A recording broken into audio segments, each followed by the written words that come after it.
This is one of the wildest trades in NBA history. A player who had been retired for 2 years became the key piece in a deal that helped the Mavericks win their only championship. Meet Keith Van Horn. The former number 2 overall pick had a solid career before hanging it up after his 05-06 season with the Mavs. And then he got traded in 2008.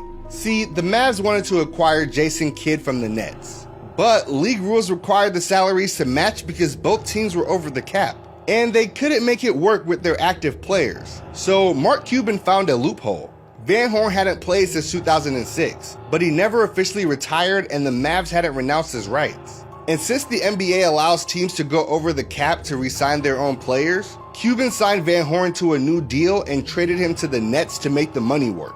While both teams assured the league that Van Horn was seriously coming back and they weren't just circumventing the rules, he never played another game in the NBA, but he did get a cool $4.3 million for his trouble. And the Mavs got Jason Kidd, who led their team in assists and steals en route to their 2011 championship. Yeah, yo, I told y'all Indiana was a racist place. I mean, racist is an easy word. That's a light word. You know what I'm saying? That's being cute when you just say racist about Indiana. And I also told you about the NBA manipulating and rigging and fixing and their role in white supremacy, how white supremacy plays a role in their business model. So I want to break this down right here because this is all I remember being young, and this bothered me so much. I put that video in the beginning because we're going to get to that one, but Keith Van Horn, another horrible white boy who stole millions of dollars from players who deserved it, and it was horrible on teams with players who were putting their hearts on the line every night, and all he had to do was bring his white skin to the gym, and he made it. Right? I'm going to be honest about this, man. I'm tired of playing. Austin Crochet, bum ass white boy. That's all you say, bum ass white boy. Because the money that he got paid for the Indiana Pacers, he owes it to number 1 Reggie Miller. He owes it to Jalen Rose. You get what I'm saying? He owes that money back to the players who actually brought them there. Because listen, Indiana, you guys are so racist and you did Reggie Miller so wrong, which is why I won Reggie Miller in the Hall of Fame, because I hated him when he played, but I was supposed to hate him. I'm from New York, so I saw the battle between the Knicks and the Pacers. You know what I'm saying? It was Reggie Miller going through the Pacers the whole 90s, battling the Knicks. Then you know about the legendary battles against the Bulls, Reggie Miller versus Jordan. That's one of Jordan's hardest matchups. You know what I'm saying? So it was weird. I remember when I saw Reggie Miller dunk on the New Jersey Nets one time. That messed me up. I was like, oh snap! I didn't know he could dunk, but even he did it in New Jersey. And but it's weird because when y'all burnt his home down, it was like, damn, y'all burnt down Reggie Miller's home. Like, Reggie Miller is y'all president. Without Reggie Miller, y'all have nothing. Absolutely nothing. You know, what do you think? Austin Crochet going to take you to a finals? Think Austin Crochet is going to take any team to a finals? You think Austin Crochet is worth $94 million to any team at any time? No, but you know what? When your family played a part in, has connections to, has a lineage that played a part in the transatlantic slave trade and the quote-unquote building of America, they look out for you this way. They look out for you that way. Because Austin Crochet was a bum. He was a bum out of Providence. He was trash.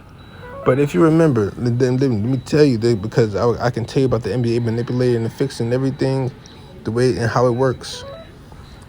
Reggie Miller, they must have a caste system because Reggie Miller was below Patrick Ewing and Michael Jordan and Charles Barkley and Alonzo Mourning on the star charts. So the whole 90s, they had Reggie Miller battling the Knicks. You know what I'm saying? Legendary performances. Battling the Bulls.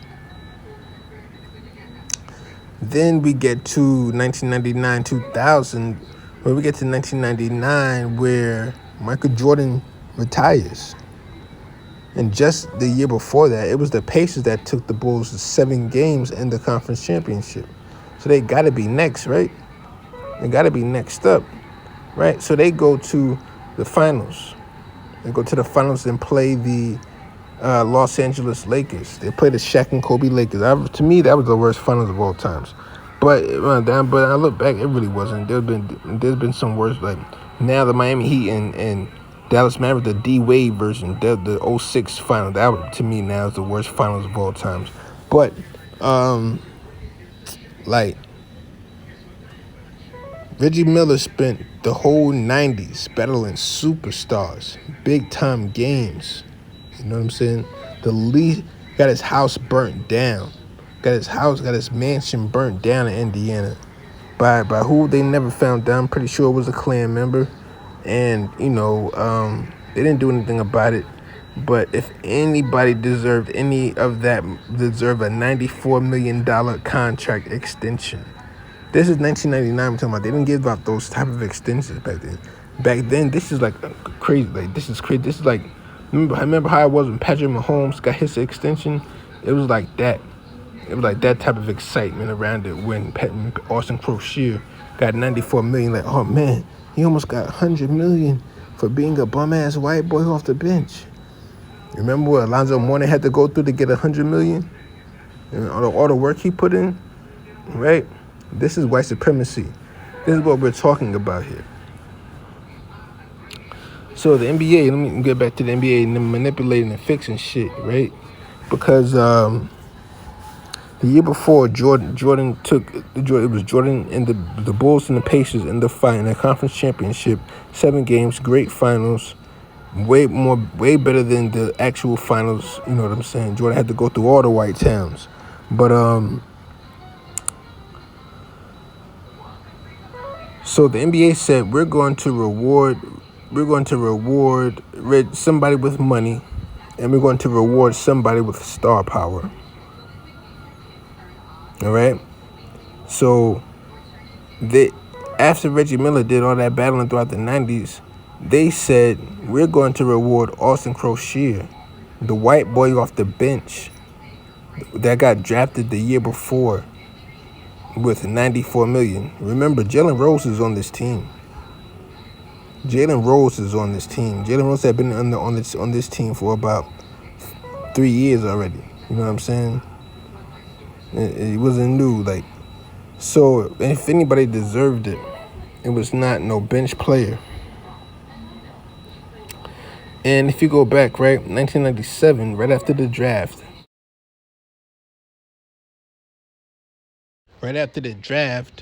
Austin Crochet is first to sign. But how he signed so fast was, it made the news. It was in the newspaper that he made a deal, which is illegal, totally illegal, because Joe Smith did the same thing. Look what happened to Joe Smith. So they made a deal with Austin Crochet, signed for $3 million now, $3 million 4 years. This is your rookie contract. No, $4 million 3 years. When this contract is over, we will reward you. This was the $100 million scam that they pulled off. Because when they tried to do the same thing with Joe Smith, he ends up getting his career ended and ends up with a freaky broad that tried to take everything from him. You know, this is white supremacy right here. Why does it work for you, but it doesn't work for me? Why are you pulling off illegal things? Why are you getting away with illegal things? Because you're white. That's why.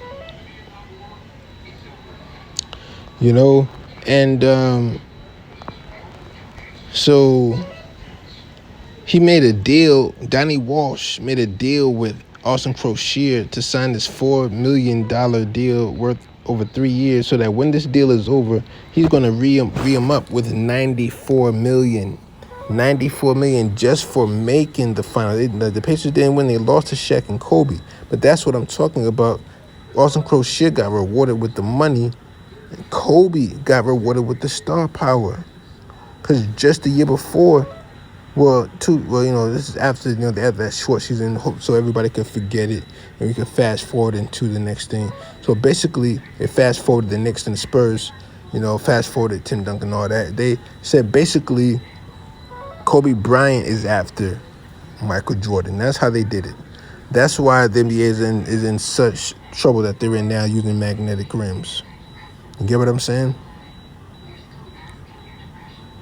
Because it's trouble, like the racism that they are pulling off. Like how long? Like I'm like just getting rid of Donald Sterling because he be looking, and everything like that isn't enough. We don't care about name calling. We don't care about freak offs. But that money rewarding $94 million to Austin Crochet. What happened after that? You guys became. It took a couple of years for Indiana to become, I guess, kind of powerhouses. Because they never won no championship. They ain't never been a threat to win no championship. They just always been that one team that you did that the referees used to favor. Basically, that's what it boils down to. The referees used to favor them.